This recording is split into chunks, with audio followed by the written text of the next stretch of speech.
Est-ce que tu m'entends bien? Je t'entends parfaitement bien. Bah nickel. Écoute, on est bien. On va pouvoir démarrer. On va laisser le temps tranquillement aux gens de se connecter. Ouais, Voilà, ça se met en place tranquillement. C'est parfait. la lumière est plus diffuse chez moi que chez toi, hein. Tu es sur un plateau télé, je suis dans une boîte de nuit là, apparemment. C'est marrant, les rôles sont inversés aujourd'hui. C'est ça. Allez, on va commencer puisqu'on avait promis d'être à l'heure. Bonsoir, bonsoir à toutes et à tous, et puis bonsoir à toi Hervé. On va passer un petit moment ensemble dans une petite séquence qu'on appelle Confiné avec. Tu es journaliste présentateur du Canal Football Club sur Canal+. Bonsoir à toi, bonsoir à toutes et à tous. La première question que j'ai envie de te poser, elle est naturelle, c'est comment ça va? Écoute, ça va autant qu'on ça puisse aller dans cette période où il y a beaucoup d'inconnus, mais franchement, globalement, je traverse cette période avec plutôt de la sérénité. Et je trouvais que j'avais aussi eu des choses positives, trouvé du temps pour réfléchir autrement, pour aborder la vie. Je serai content quand ça va se terminer, mais je suis pas au bout de ma vie, quoi. Comment se compose ton quotidien? Qu'est-ce que tu fais en période de confinement? Écoute, je fais rien de révolutionnaire, rien de nouveau, mais je fais à peu près tout plus qu'avant, quoi. C'est-à-dire que je regarde plus de séries que normalement, je lis plus de bouquins que normalement, je fais plus de sport que normalement, je m'occupe plus de mes enfants que normalement. Je ne mange pas plus que normalement, ça c'est le seul point positif. Donc voilà, et je travaille moins que normalement. Voilà, c'est le seul truc en moins. Mais là, c'est en train de se réactiver parce qu'on est en train de préparer nos actions pour qu'on va enregistrer demain un hommage à Robert Herbin. Voilà, là je suis un petit peu en train de travailler là-dessus. Mais voilà, globalement, je ne fais rien de révolutionnaire, mais voilà, le fait d'avoir des journées qui sont quand même longues mais qui passent très vite, je trouve, ça permet de faire plein de choses. Et je trie, je range également. J'ai beaucoup rangé, mais là, j'ai tellement rangé qu'il faudrait que je redérange pour ranger. J'ai plus rien à ranger là. Est-ce que tu te surprends à faire des choses que tu n'as pas l'habitude de faire? Non, pas plus que ça. Comme je te le disais, j'ai pas de. C'est plutôt des choses que je faisais, mais à la va-vite, rapidement, entre deux moments, que je peux faire plus sereinement. Bah, ranger, ça fait pas. Alors si ranger, par exemple, il y a des endroits que je voulais ranger depuis 3 ans et que je n'avais pas fait. Mais voilà, il y a pas de. J'ai pas commencé une nouvelle activité. Je me suis pas mis au macramé ou voilà à la dentelle. Non, j'ai rien inventé de particulier. Il n'y a pas de mauvaises habitudes non plus, tu vois, par exemple, petites choses comme ça qu'on grignote le soir. Non, non, Tiens. non, non, non. Là aussi, pas plus que d'habitude. C'est-à-dire que moi, j'adore le chocolat, donc j'ai tendance à bouffer du chocolat quand même, mais pas plus. Non, non, je fais attention à ce que ce confinement ne tourne pas au frigo, à la frigo partie. Et je te disais, paradoxalement, je fais autant de sport qu'en ce moment, parce que normalement, je fais allez, 2 séances, parfois 3 par semaine. Là, je suis à sept séances par jour, non par semaine, on se calme. Ça me rassure. Donc voilà, non, non, de ce point de vue-là, ça va. Alors, on s'habitue à rester chez soi, à rester à la maison. Est-ce qu'il y a des mauvaises habitudes dans ton quotidien, des choses où tu te dis, dès qu'on va reprendre une vie normale, ça, c'est terminé. Pas forcément dans la nourriture, mais dans. Est-ce que tu appelles des copains que tu n'as pas eu depuis longtemps? Est-ce qu'on prend pas un peu de recul aussi? Alors ouais, j'appelle des copains, je me dis ça, dès qu'on est sorti, c'est terminé, je les appelle plus jamais. C'est ça que tu veux dire? Peut-être. Non, non, non, non, bah oui, fatalement, il y a des. Moi, je suis pas du genre à avoir des longues conversations téléphoniques avec les gens, même si, à part avec vous ce soir, aujourd'hui. Mais, euh, oui, fatalement, j'ai rappelé des amis plus que d'habitude. J'essaie d'en appeler 3 4 par jour, on ne pourrait pas faire en temps normal. Voilà, mais il n'y a pas de, il y a pas de, De c'est grandes pas, révolutions. voilà, il n'y a pas une période de régression totale, tu vois, où tu restes à moitié à poil toute la journée, ou si tu te jettes sur le frigo, tout ça. Non, non, j'ai essayé de maintenir une forme de vie normale. Par contre, les cheveux, là, tu peux rien y faire. Ouais, enfin, si, si, on dirait pas, mais j'ai coupé là. J'ai fait couper par quelqu'un dont c'est pas le métier du tout, mais qui m'a enlevé de Ça se voit l'épaisseur. d'ailleurs. Ouais. Et il va falloir que je refasse. Non, mais moi, en fait, je suis pas du tout guetté par la calvitie, quoi. Si je continue, enfin voilà, si dans 3 mois, j'aurai. Ouais. Voilà. Voilà, je fais ce que je peux, mais j'ai du mal à dompter. Ouais. Quelle est la première chose que tu vas faire le 11 mai prochain? J'allais te dire aller au bureau, vraisemblablement. Maintenant, je vais y retourner demain, parce que je dois enregistrer une émission demain. C'est la première fois que je remettrai les pieds à Canal. Euh, je pense que juste sortir, rien d'extraordinaire, mais juste voilà, sortir, peinard, se balader un peu, mais sans faire non plus, faut pas non plus, je vais pas non plus aller, j'ai pas envie de me retrouver dans un endroit où il y a des milliers. Il faut rester prudent malgré tout. Le 11 mai, c'est pas la sortie, paf, tout est fantastique, tu vois. Toi qui es journaliste, qui est présentateur du Canal Football Club, qui est sur Canal depuis 22 ans maintenant, si je dis pas de bêtises, comment on fait de la télé confinée? Bah, c'est compliqué. On fait ce qu'on peut. On fait ce qu'on peut. Il y a des choses qui sont plus faciles, c'est-à-dire que les gens sont dispo, généralement. On les joint plus facilement, quelque part. Parler à un entraîneur de Ligue 1, par exemple, c'est la croix et la bannière en temps normal, parce qu'ils sont toujours entre deux entraînements, deux séances vidéo, enfin, ils ont jamais de temps, ces gens-là. Et là, ils en ont, donc j'ai pu parler avec quelques entraîneurs. Maintenant, faire de la télé, c'est à la sauvette, quoi. Voilà, jusqu'à présent, tout ce qu'on a fait, c'était plutôt via Zoom, enfin voilà, des trucs, des moyens comme ça vidéo. Voilà, on va refaire une émission demain qu'on va diffuser vendredi, une spéciale Robert Armand en plateau. C'est la première fois qu'on va retourner sur le plateau, mais c'est fatalement avec des conditions de travail compliquées, de la distance entre nous, voilà, du non-présentiel pour plein de gens. Donc, voilà, c'est compliqué, comme pour plein de gens dans leur métier, j'imagine. Mais il faut également trouver des ressources, faut trouver On fait aujourd'hui plein de choses qu'on ne se serait pas imaginé pouvoir faire. Et je pense qu'on va quand même vraisemblablement en garder quelques-unes. On se rend compte parfois que, comme le font des gens, traverser la France en avion pour une réunion de 2 heures, ça n'a pas de sens finalement. En fait, on peut très bien faire ça comme on le fait à présent. Et j'espère qu'on en tirera quelques leçons, notamment pour l'environnement, qui pourraient être intéressantes. Ça, c'est des débats qui vont arriver, à mon avis, très très vite. Tu es présent sur les réseaux sociaux.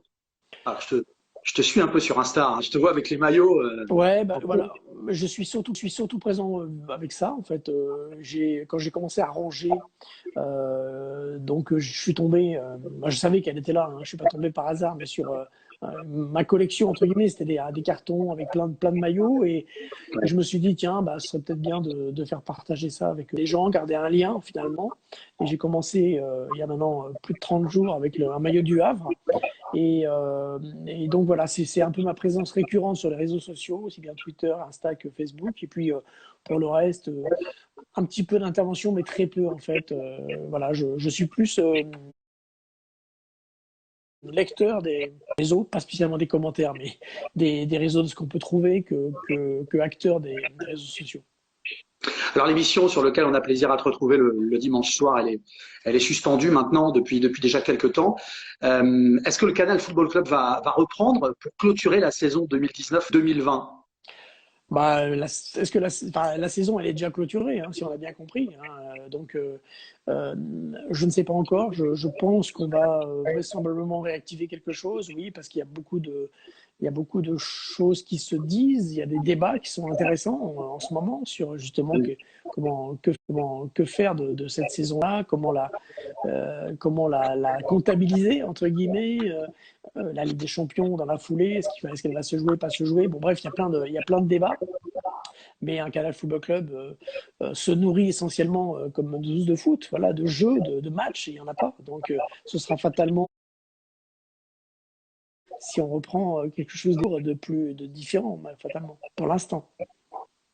Hier, le Premier ministre a donc annoncé, hein, que la Ligue 1, le championnat, ne reprendrait pas. Qu'est-ce que toi, tu l'as suivi, j'imagine, à la télévision, comme beaucoup de milliers de Français. 14 millions de personnes. Ben, C'est énorme, c'est énorme. 14 millions de personnes un mercredi après-midi à 14 heures, c'est un record. Ça fait rêver, j'imagine, ça d'ailleurs. Ouais, bon. Comment tu as pris la décision, toi, Hervé? Qu'est-ce que tu en penses? Écoute, on avait eu juste avant, juste un tout petit peu avant, quelques rumeurs comme quoi ça allait dans ce sens-là. Il faudrait que Ouais. donc je ne suis pas tombé complètement de l'armoire.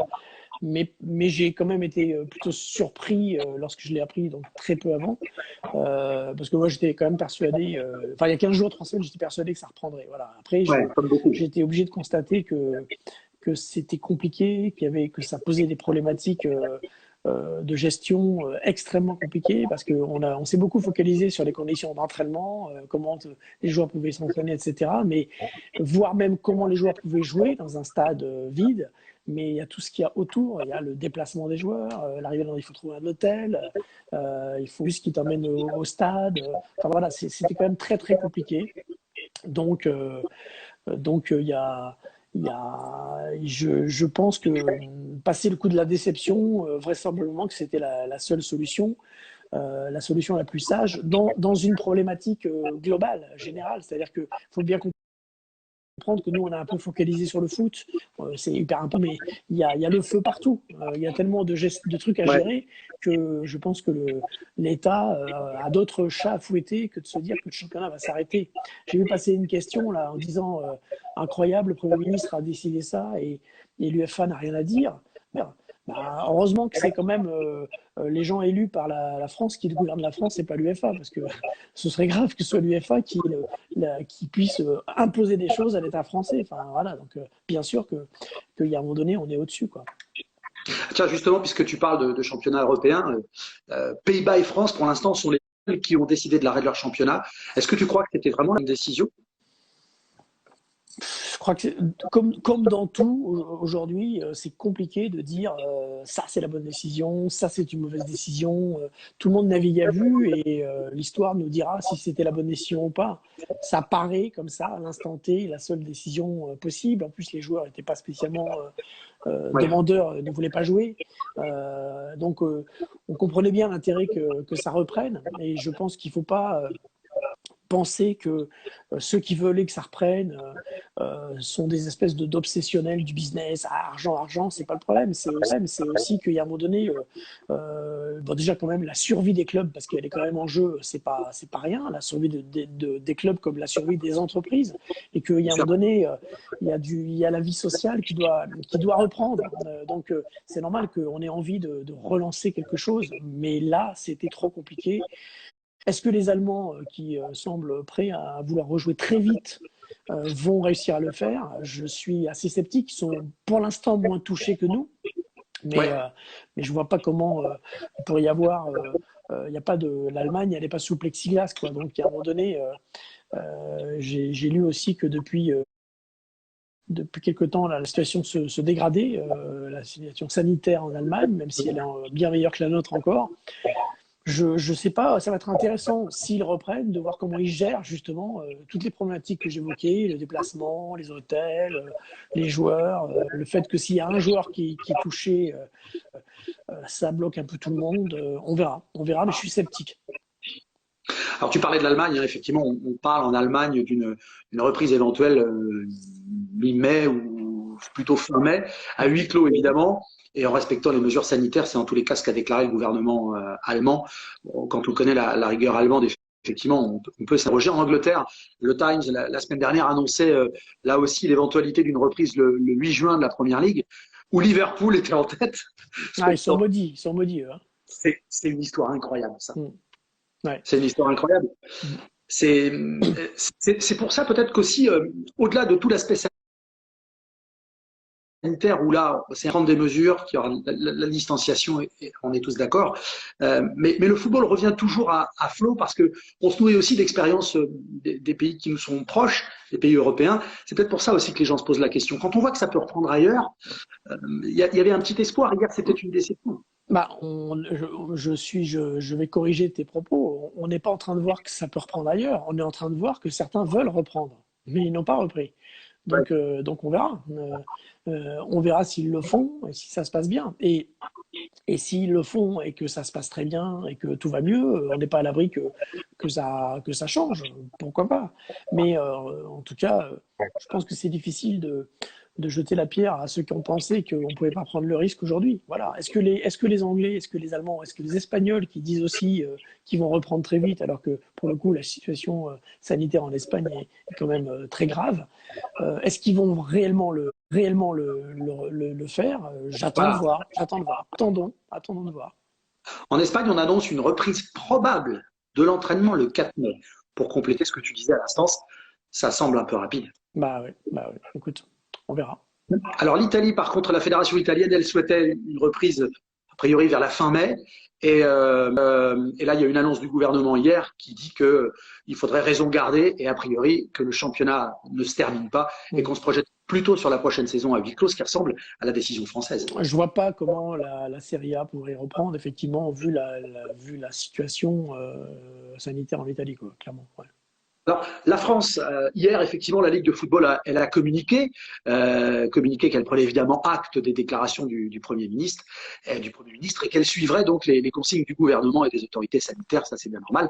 Bureau du conseil d'administration, donc, qui va se réunir demain pour étudier donc toutes les conséquences sportives, économiques des mesures annoncées par le Premier ministre. Et puis il y a un conseil d'administration qui va suivre, qui va décider de l'arrêt de la saison 2019-2020 et convoquer ensuite l'Assemblée générale de la LFP. Ça semble être une grosse machine et pourtant, le président de la Fédération française de football a déjà annoncé l'arrêt de la saison et a dit qu'il fallait pas que ça reprenne et que ça allait s'arrêter en l'état. Est-ce que c'est pas une décision, en tous les cas une intervention peut-être un peu trop rapide? Non, mais enfin, la loi républicaine s'applique au football. Donc, à partir du moment où le Premier ministre annonce que ça ne reprend pas avant septembre, alors il y a un petit point d'interrogation sur septembre ou en août avec moins de 5 heures, etc. Mais enfin, je ne vois pas comment la Ligue ne va pas entériner la fin du championnat. Pour moi, le débat aujourd'hui, il va plutôt être de qu'est-ce qu'on gèle dans le classement, comment on gère la fin de saison. Parce qu'il y a des situations qui sont très difficiles en fonction des pays. Par exemple, aux Pays-Bas, le fait que la Ligue ait décidé de ne pas attribuer le titre, ça me paraît tout à fait normal. Voilà, l'AZ Alkmaar et l'Ajax étaient à égalité, avec une différence de but de 3 buts, je crois. Tu ne pouvais pas donner le titre à l'Ajax sous prétexte qu'ils avaient 3 buts d'avance. En France, et parlons de l'Angleterre, puisque tu en parlais. Voilà. Est-ce qu'il faut donner le titre à Liverpool? Est-ce qu'il faut donner le titre au PSG? Les deux, on sait tous qu'ils allaient être champions, mais ils ne l'étaient pas mathématiquement. Que ça va être des choses vraiment à trancher. Et puis notamment, et les places européennes, et encore plus grave, encore plus de conséquences, les descentes et les montées. Chose qui, bien sûr, concerne en premier chef l'Amiens SC. Voilà, on verra. Justement, je vois Allez Nantes qui vient d'apparaître dans les réactions des gens qui nous suivent. Est-ce que c'est une remarque qui vient d'être faite à l'instant sur Insta. Est-ce qu'on s'est pas trop vite précipité? C'est la remarque de quelqu'un à l'instant. Précipité pourquoi? Pour décréter que le championnat s'arrêtait? Ouais, vraisemblablement. Ouais. Je pense que les se sont un peu précipités, ont annoncé il y a 4 semaines qu'ils arrêtaient. La France a attendu, on est à combien? 6 semaines, 7 semaines de confinement. Donc, encore une fois, comme je le dis, je pense qu'on est dans une période où il ne faut pas avoir de jugement trop péremptoire sur Yaka, Faucon. Voilà. On a un État français qui doit prendre des gestions dans des milliards de choses, dont certaines encore plus graves, parce que je pense que la reprise de l'école, par exemple, c'est un enjeu encore plus majeur que la reprise du foot. Et donc, il est obligé de trancher. Et ce que réclamaient les instances du foot, c'était de la visibilité. On ne peut pas leur laisser leur dire on verra. Voilà. Là, ils devaient prendre des décisions. Est-ce que les joueurs reprennent l'entraînement? Est-ce que les clubs rapatrient les joueurs qui sont partis à l'étranger? Donc, si vous regardez, les dirigeants sont plus ou moins satisfaits, mais surtout, ils disent enfin, on sait où on va, quoi. Voilà. Au moins, on a quelque chose. Alors, parmi les questions, il y en a une qui est assez originale, la suspension de Gelson Martin, par exemple. Quand il y a des choses en cours comme ça, Mm. et que tout s'arrête, Alors, comment ça? c'est marrant parce que j'y pensé justement ce matin à Jason Martin. Je me suis dit, tiens, c'est un truc de fou parce qu'il n'a pas pris une suspension en termes de match, il a pris une suspension en termes de mois. Je vais vous donner ma position. Euh, je pense que Jason Martins a fait quelque chose de grave, mais n'a pas non plus, il a pas tabassé coup de boule un arbitre. Je pense il a eu quand même le temps de réfléchir à ce qui lui était arrivé, de prendre, on va dire, la charge d'émotion, de se dire j'ai vraiment déconné, j'ai pris 6 mois, c'est énorme, voilà. Donc je pense que on va dire l'effet de la sanction a déjà eu lieu. Il se trouve que effectivement, bon bah voilà, il joue pas, mais personne ne joue. Je crois que lui remettre 6 mois à partir de septembre prochain, le bloquer Le un an, blocage. c'est un an d'arrêt, c'est-à-dire que c'est vraiment quasiment la fin de pas de sa carrière, enfin, pas loin. Enfin, ça me paraîtrait quelque chose de trop dur. Je trouvais que la sanction devient disproportionnée. Le gars a été bloqué de football, sachant que là, il ne peut pas jouer non plus. Voilà, donc on peut considérer qu'il aura il aura eu un petit peu de chance dans sa sanction. Mais bon, voilà, je pense qu'il faut savoir dire, voilà, tu as eu le temps de penser que tu avais vraiment fait quelque chose de grave, qu'il ne faut plus le refaire. Et si je devais juger, et là aussi, il faut voir ce que disent les règlements, mais avec le cœur, en tout cas, c'est ce que je ferais. Je le ferais reprendre l'ordre. HB qui précise Martins doit être réhabilité, donc il abonde dans le sens. Non, non, réhabilité, non, parce que réhabilité, on va pas dire, ah, c'était super, il a rien fait. Non, non, c'est pas réhabilité, c'est le faire, qu'il ait bien conscience qu'il a fait quelque chose Le qui est, sensibiliser humainement, quoi, beaucoup. voilà, problématique, mais on va pas non plus s'acharner comme ça, à ce point sur un joueur, quoi. Parmi les questions, on va évoquer aussi Hervé Matou, présentateur, journaliste du Canal Football Club, qui est avec nous pour cet Insta Live. Les options qui avaient été évoquées par la Ligue de football, moi j'en ai retenu 3,5, j'allais dire 4, on va dire 3,5. La première, classement avec des ratios de points par match. Ça mettait Paris, Marseille, Rennes, 1, 2, 3. Premier Paris, deuxième Marseille, troisième Rennes. Quatrième Lille, cinquième Reims, sixième Nice. Et puis pour les postes de fin de classement, on avait 18e Nice, 19e Amiens et 20e Toulouse. 18e Nîmes, je pense. Nîmes, pardon. Ouais. 18e Nîmes, effectivement.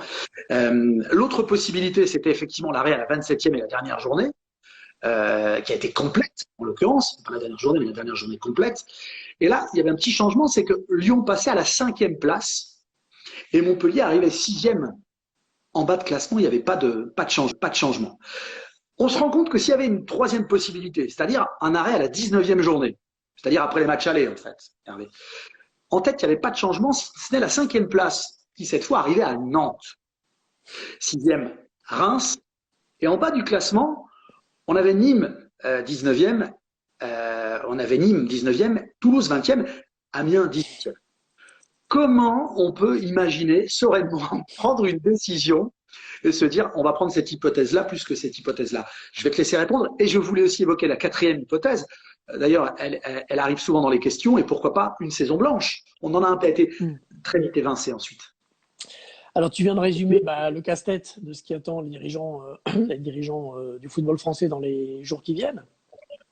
Et il y a un truc qui me paraît important, et c'est difficile, c'est la preuve avec ce que tu viens de dire, c'est que tout le monde réagit, enfin, les gens qui sont partie prenante, c'est-à-dire les supporters, en disant il y a la solution A où on est 5e, il y a la solution B où on est 4e. Il faudrait se dégager de ça finalement, d'essayer de même pas regarder le classement, c'est compliqué quand on est bien sûr partie prenante, et d'essayer de savoir quel est le plus juste, sans prendre en compte les conséquences pour le club de son cœur.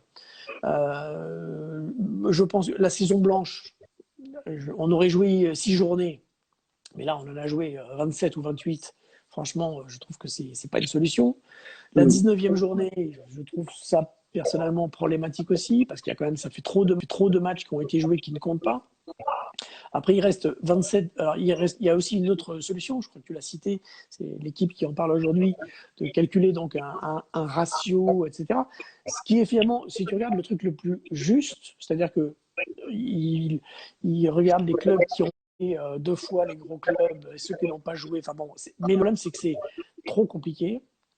Et même si c'est juste, c'est impossible à défendre parce que tu introduis quelque chose de la notion, on va dire, qui n'est pas factuelle, de dire ah oui, c'est peut-être plus difficile d'avoir joué Paris 2 fois que d'avoir joué Toulouse 2 fois.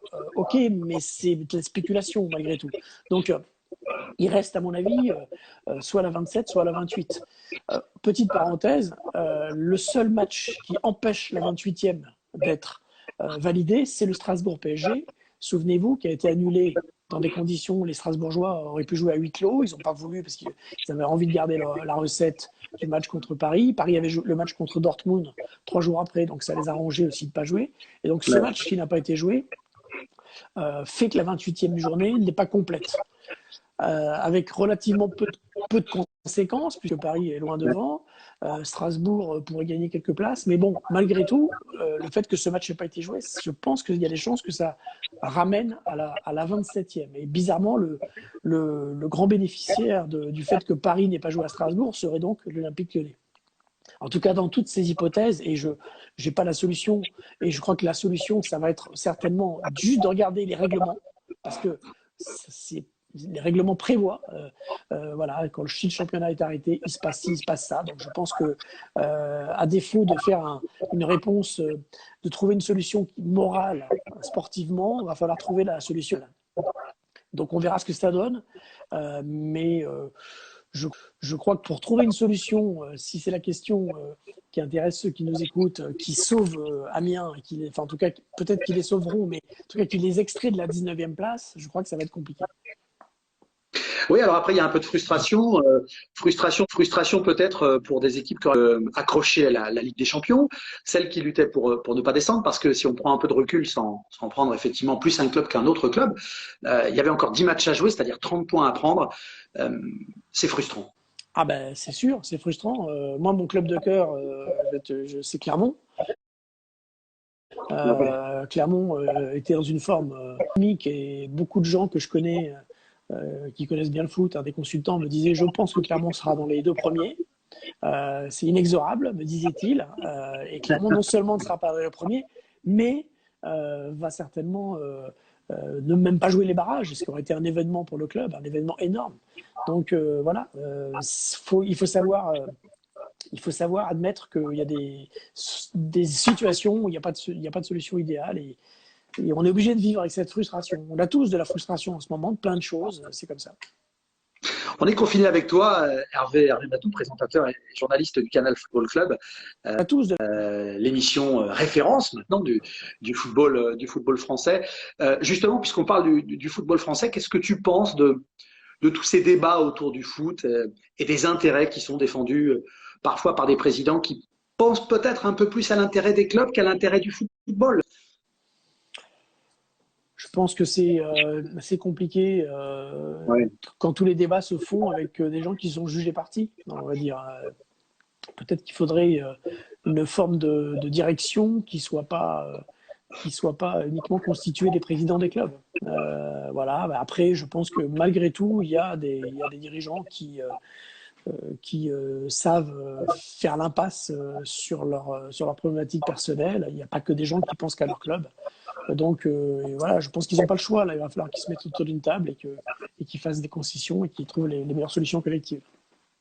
Alors après, pour tous ceux qui nous regardent, évidemment, on a envie de dire aussi qu'on est, toi et moi, très sensible à la situation sanitaire, à ce qui se passe, à nos aînés aussi, qu'on a un peu abandonnés. Les EHPAD, c'est quand même quelque chose, on y reviendra, je pense, en sortie de cette crise du Covid.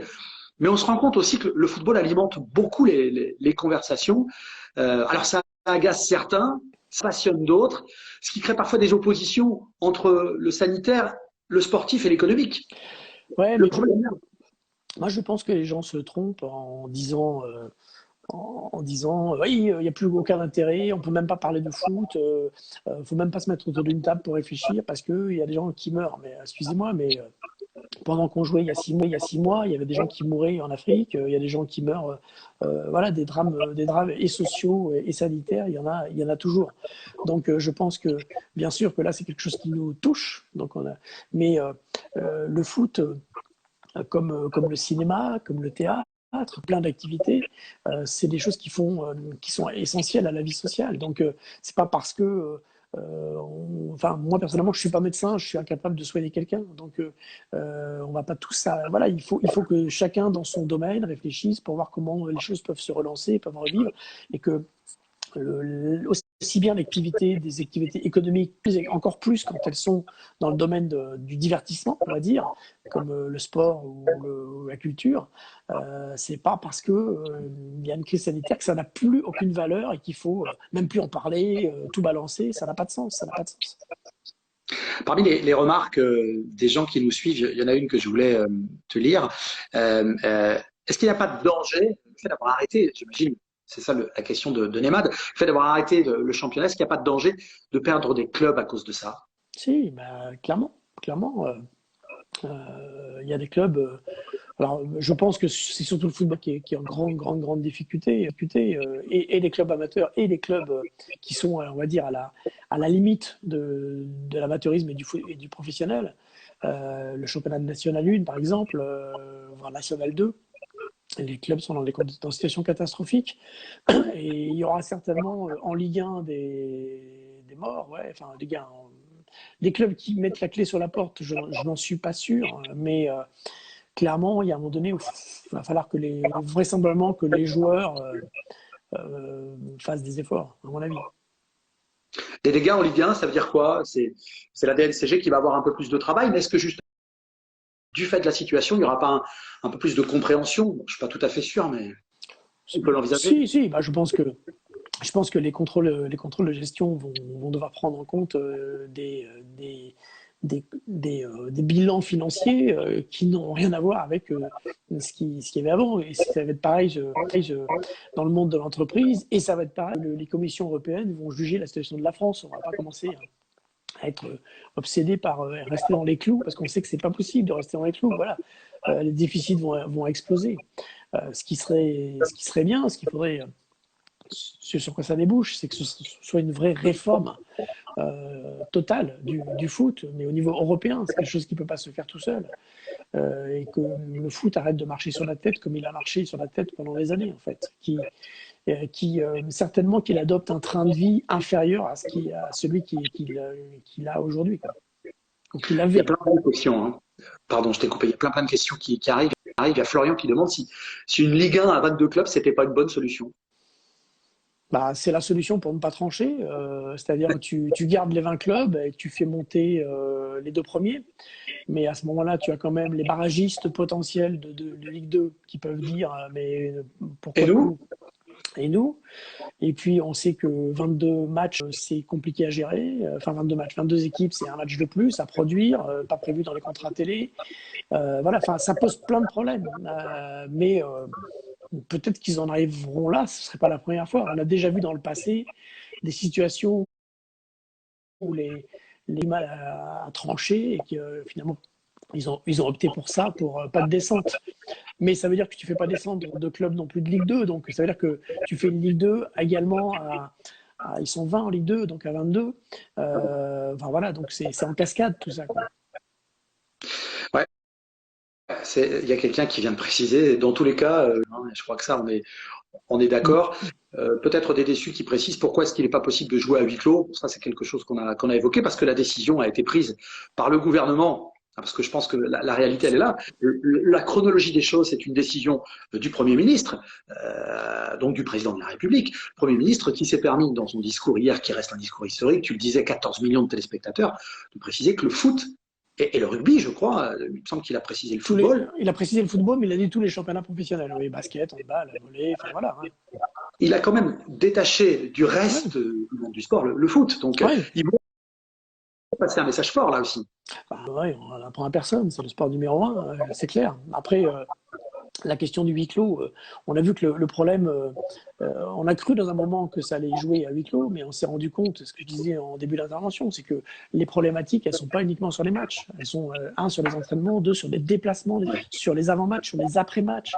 Voilà, donc en fait, le huis clos enlevait une partie du problème de la sanitaire de la foule, mais ne tuait pas toute une série d'autres problématiques.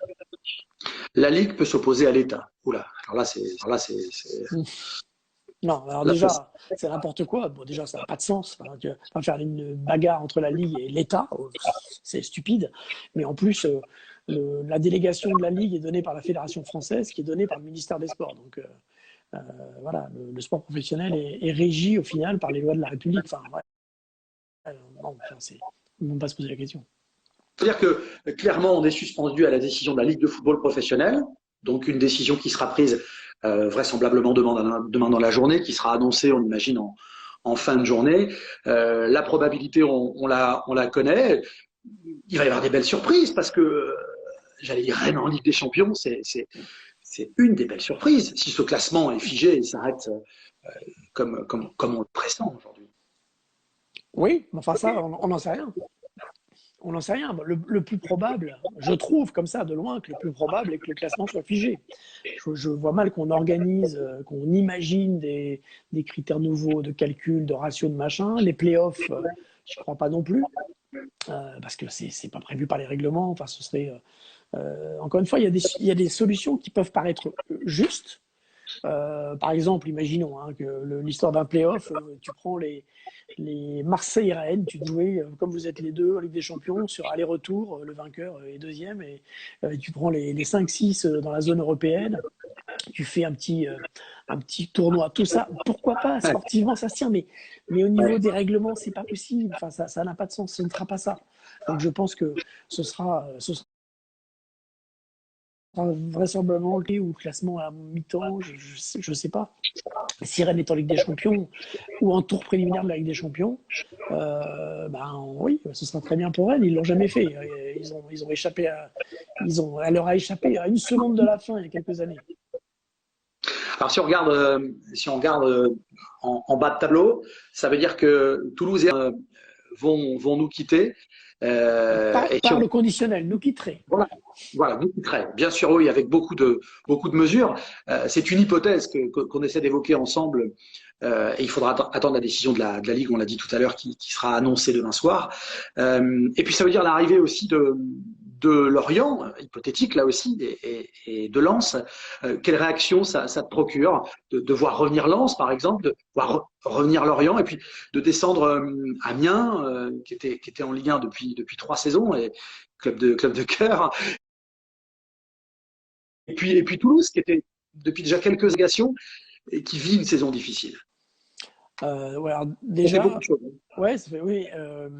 Déjà, moi, je suis pas sûr que la Ligue annonce dès demain sa décision. Je pense que, je sais pas, peut-être qu'ils vont différer leur décision. Après, tu sais, quand tu descends, tu as l'impression que c'est la fin du monde.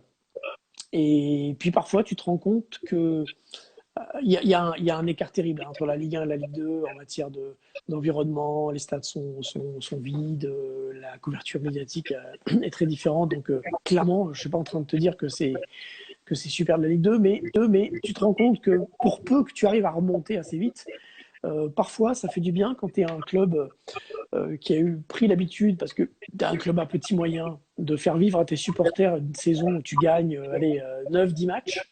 Devenir un ténor de la division au-dessous et puis gagner quasiment tous tes matchs, mettre plein de buts, etc., de temps en temps, ça régénère un peu tout le monde. Et si jamais tu remontes, finalement, tu te dis que c'était pas si catastrophique que ça, que c'était assez agréable. C'est ce que je souhaite à Amiens, bien sûr, si jamais ils descendent. C'est très difficile de remonter. Regarde, Lorient va peut-être remonter après 3 saisons. Bon, après, voilà, chacun voit à midi à sa porte. Moi, j'aurais préféré que ce soit Clermont qui monte, mais j'admets que Lens et Lorient font partie plus du paysage de la Ligue 1 que Clermont, par exemple.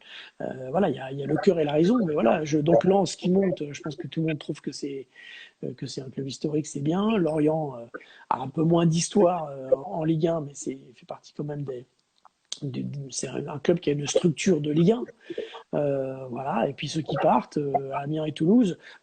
J'ai été par la réaction des supporters d'Amiens qui s'en sont pris à leurs joueurs. Je trouve que quand tu es supporter d'Amiens, avoir vécu ce que vous avez vécu depuis 3 ans, c'est exceptionnel. Tous les jours, tu dois te réveiller le matin en te disant putain, j'ai trop de chance, j'ai vu ça. Moi, je ne suis pas sûr de mon vivant de vivre ça avec mon foot. J'ai un copain, moi, qui est supporter d'Amiens, un ami très, très proche.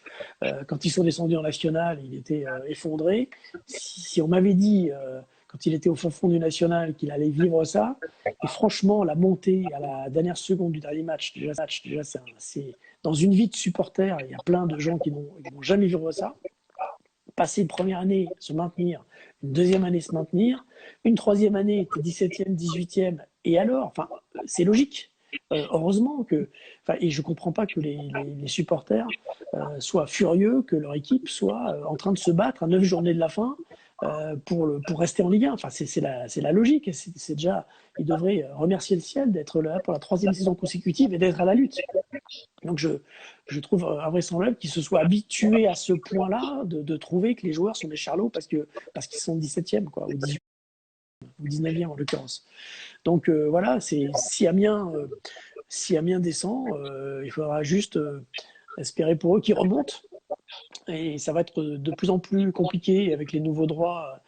Voilà. Dans 2 saisons, il va y avoir un gouffre qui va se créer entre les équipes qui descendent de Ligue 1 et celles qui sont déjà en Ligue 2. Donc, ce sera très, très important pour les qui vont éventuellement descendre de remonter la saison prochaine, ça c'est clair.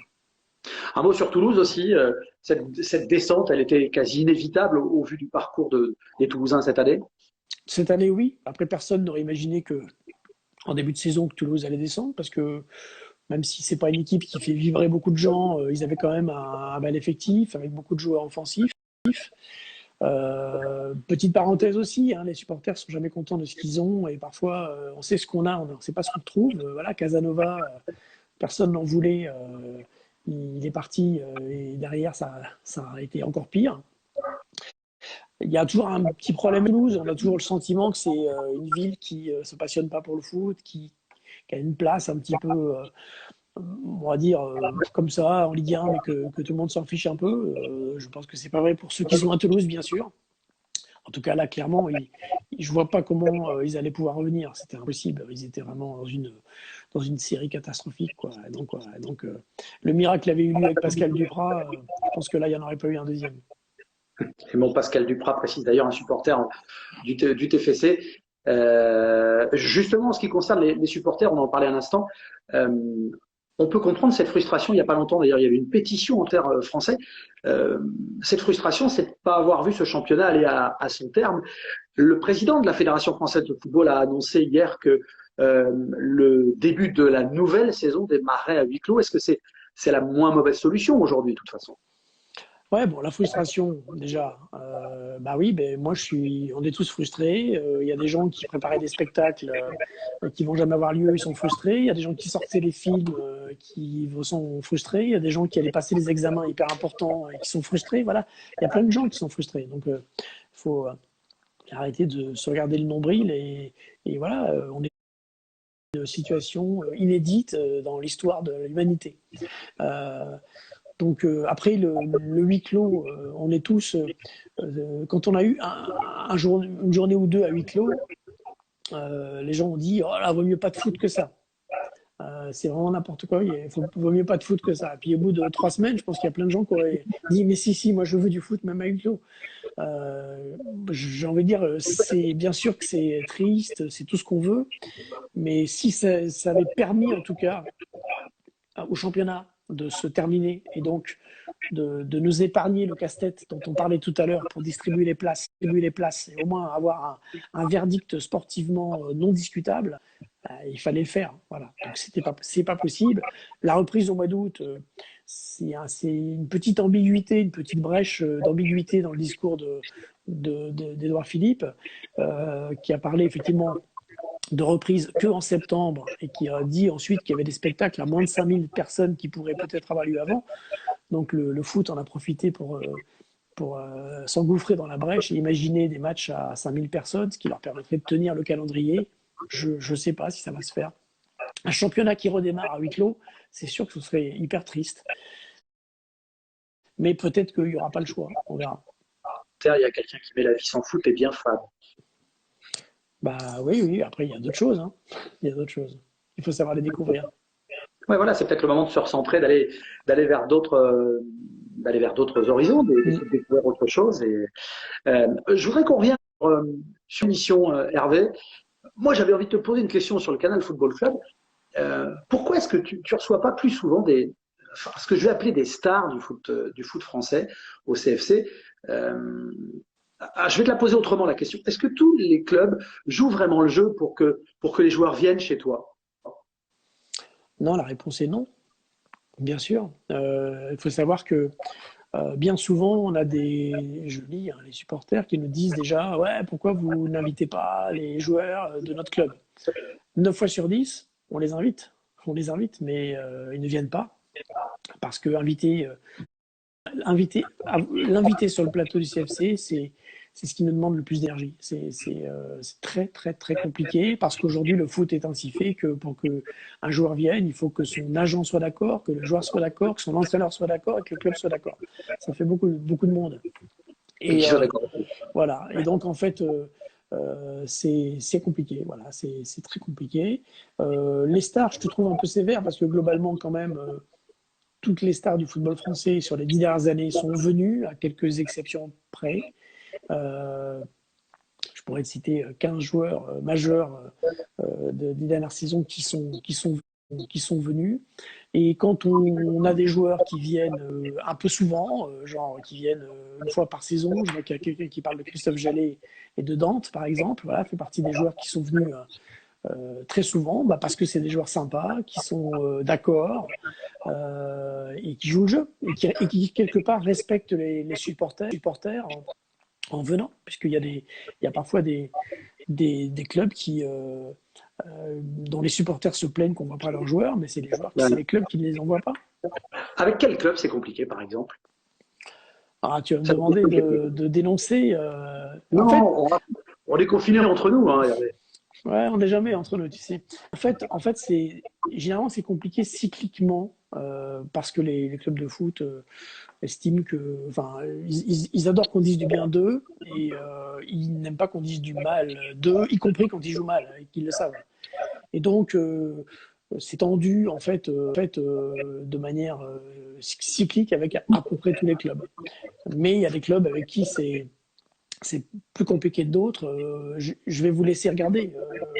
Regardez les derniers invités. Dites-vous qu'il y a des clubs où vous avez quasiment jamais vu personne depuis des années et vous en déduirez quels sont les clubs qui sont compliqués.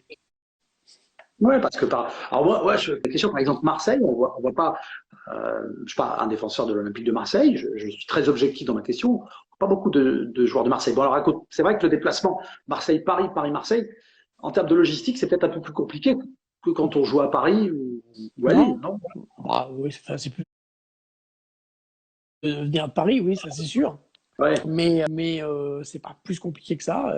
Effectivement, Marseille, c'est très compliqué, très compliqué. Et puis parfois ça dépend des joueurs. Et parfois, ça dépend de l'entraîneur. Par exemple, on a eu souvent le cas avec l'OM où l'entraîneur, ça c'est ça de plusieurs entraîneurs, ont décrété qu'il y aurait entraînement, quoi qu'il arrive, le lundi matin à 8 heures. Ce qui empêche tout joueur de venir sur le plateau du CFC. Il y a aussi parfois, pour rester sur Marseille, ces dernières saisons, a joué énormément le dimanche. Parce qu'ils étaient en Europa League, donc ils jouaient souvent le dimanche à 17h ou le dimanche à 21h sur Canal. Donc, fatalement, quand ils jouent, ils ne peuvent pas venir. Donc voilà, il y a aussi ces problématiques. Les supporters, parfois, imaginent toujours qu'ils sont toujours dans la théorie du complot, mais voilà, on gère quelque chose de compliqué avec des données que les gens n'ont pas en tête, mais parfois, les clubs rejouent le mercredi ou même le jeudi. Ils ne veulent pas que les joueurs viennent le dimanche parce qu'il y a un match le mercredi ou le jeudi. Enfin, voilà, c'est paradoxalement souvent, et ça se voit hélas sur le casting, assez souvent plus facile de gérer les clubs étrangers que les clubs français. Ah, ça, c'est incroyable. Ça veut dire qu'on peut plus facilement faire venir un joueur de Chelsea ou d'un autre championnat que l'Angleterre que de faire venir un joueur français. Hélas, souvent oui. Pourquoi? Parce que c'est la culture des pays étrangers que. Alors, pas la culture des plateaux télé, parce que les joueurs anglais ne vont pas sur des plateaux télé en Angleterre. Hein. Il y a peu d'émissions qui fait ça. Il n'y a pas d'émissions qui font ça. Mais en tout cas, ils sont plus pros, quoi. Parfois, quand c'est non ou c'est non, c'est oui ou c'est oui, mais c'est pas oui, mais il faut voir si vous avez, parce que vous avez dit ça, on annule, parce qu'on a pris un but à la 88e minute, finalement on veut plus. Enfin voilà, c'est dit ça, c'est tout ça. Ils sont peut-être plus détachés, quoi, plus pros. Est-ce que toi, il y a un joueur qu'avec ton équipe, tu souhaiterais, avec l'équipe du CFC, que tu souhaiterais inviter et qui n'a jamais accepté, et puis peut-être qu'entre vous, vous en rigolez, et vous dites, ça laisse tomber, il va encore nous faire un coup à la. Il y a un joueur que tu as en tête comme ça? Bah, oui, enfin, je vais pas être très original, mais si on avait Mbappé ou Neymar sur le plateau, ce serait un événement, fatalement. Dans un passé un petit peu passé, je sais que parmi on va dire les joueurs stars des 10 dernières saisons de Ligue 1, Juninho, par exemple, quand il était joueur, n'est jamais venu. Il fait partie des quelques joueurs qui ne sont pas venus. Alors que Depay est venu, Benzema est venu, enfin voilà, des joueurs, des stars, il y en a eu beaucoup, beaucoup. Donc voilà, j'ai pas de gars précis à te donner, si ce n'est voilà, aujourd'hui les stars majeures de la Ligue 1, quoi, oui, qu'on aimerait bien faire venir. Est-ce qu'il y a un entraîneur aussi que tu voudrais avoir et que vous n'avez encore peut-être jamais reçu? Écoute, j'ai réfléchi. Lucas Elsner faisait partie des gars qu'on pistait, qu'on avait envie de faire venir. Après, Entraîneur d'Amiens. Damien, après, il était dans une période compliquée, donc c'était pas évident. Mouvement d'entraîneurs qu'on veut absolument, qu'on aimerait avoir absolument. Et là, je te parle des entraîneurs français et qu'on n'ait pas eu.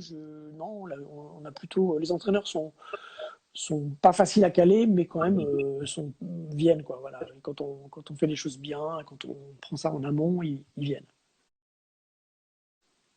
Et puis un président, est-ce qu'il y a un invité? Oui, mais j'en ai invité. Voilà, des présidents. Honnêtement, Ouais. je pense qu'on part du principe quand même que c'est souvent intéressant un président, mais le CFC c'est une émission aussi de divertissement, c'est une émission avec aussi des gamins, des jeunes qui regardent. Et je pense cravate présidentielle pour beaucoup de notre public, c'est quand même c'est pas, même si journalistiquement c'est souvent intéressant, voilà, t'es pas en délire quand tu vois un président sexagénaire qui rentre sur le plateau. Donc on fait venir les quelques présidents dont on estime que leurs paroles dépassent un petit peu la puissance de leur club, qui sont des personnalités, qui ont des choses à dire, mais on fait pas trop dirigeant en fait. Alors, tu viens d'employer un mot qui me plaît bien, les gens qui ont des choses, les personnes qui ont des choses à dire. Dans l'équipe du CFC, on connaît bien Pierre Ménez, qui intervient à tes côtés. La première question que je voudrais te poser, c'est comment il va, puisqu'il est par le Covid. Quelles sont les dernières nouvelles que tu as de Pierre Ménez? Alors j'ai cru voir tout à l'heure qu'il était en direct avec nous. Je ne sais pas s'il est là. S'il était encore là, Pierre, il faudrait qu'il appelle, comme ça il nous dirait. Mais je crois que ça va mieux. Je crois il était très fatigué. Il fait de la rééducation pour retrouver sa mobilité. Et je crois qu'il se languit vraiment de la reprise du foot. Mais je crois que ça va. Alors, vous êtes assez proche sur le plateau et dans la vie aussi, parce que Pierre est quelqu'un d'attachant. Est-ce que quand vous avez appris qu'il était malade, vous avez eu peur, vous, Hervé? Je l'ai appris, oui, bien sûr, mais je l'ai appris, il était déjà hospitalisé en fait, parce qu'en gros, il a une grosse bronchite et vu sa fragilité, il a été hospitalisé. C'est là qu'ils ont découvert qu'il avait été touché par la Covid. Oui, bien sûr on a eu peur et comme quand toute personne que tu Bien sûr. connais plus ou moins dans ta sphère qui est malade et tu t'inquiètes. Voilà, on a tous dans notre entourage professionnel ou personnel des gens qui ont été touchés. Ouais. Il y a un franc-parler qui connaît plutôt un beau succès, c'est vrai, c'est quelqu'un d'apprécié, on vient de le dire. Pour toi, qui est l'homme orchestre de l'émission, est-ce que parfois ça crée des situations qui sont difficiles à gérer? Alors, Oui, pendant ou après?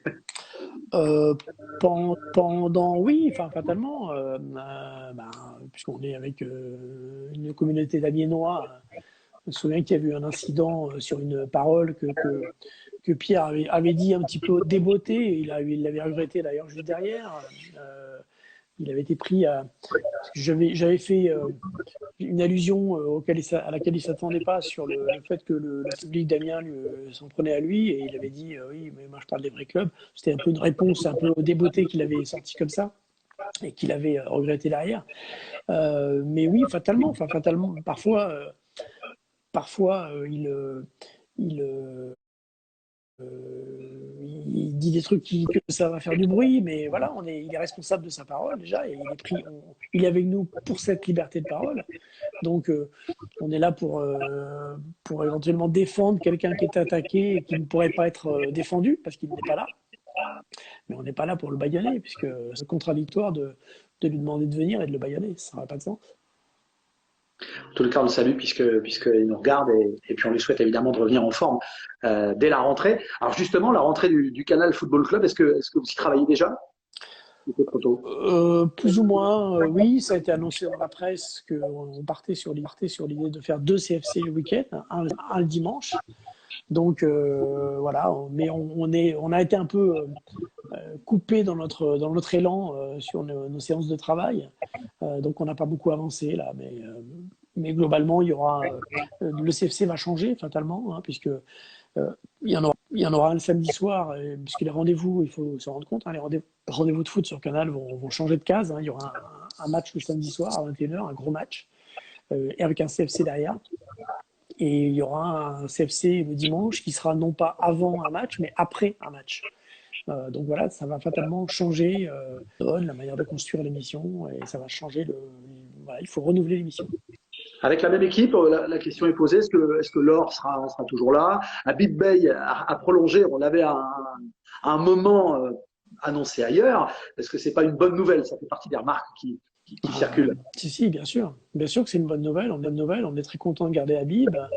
On est, nos consultants sont souvent chassés parce que Ouais. parce que ce sont souvent les meilleurs. Et voilà, on est très content de garder Habib, qui, je pense aussi, sait que c'est là qu'il s'exprimera dans le meilleur cadre, en fait. Donc, oui, il y aura des gens qui vont rester. On va pas tout renouveler, tout révolutionner, mais il y aura peut-être aussi des arrivées. On va voir. C'est un petit peu trop tôt pour le dire. Déjà, on ne sait pas quand le championnat va reprendre, donc je ne sais pas. On n'a pas avancé là-dessus en tout cas.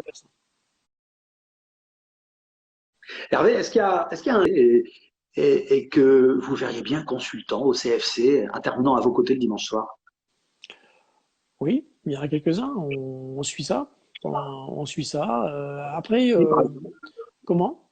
Qui, par exemple? Ben, je pense que tout le monde perçoit le potentiel d'un joueur qui n'a pas beaucoup de cheveux, qui joue à Amiens, par exemple. Christophe Jallet, éventuellement?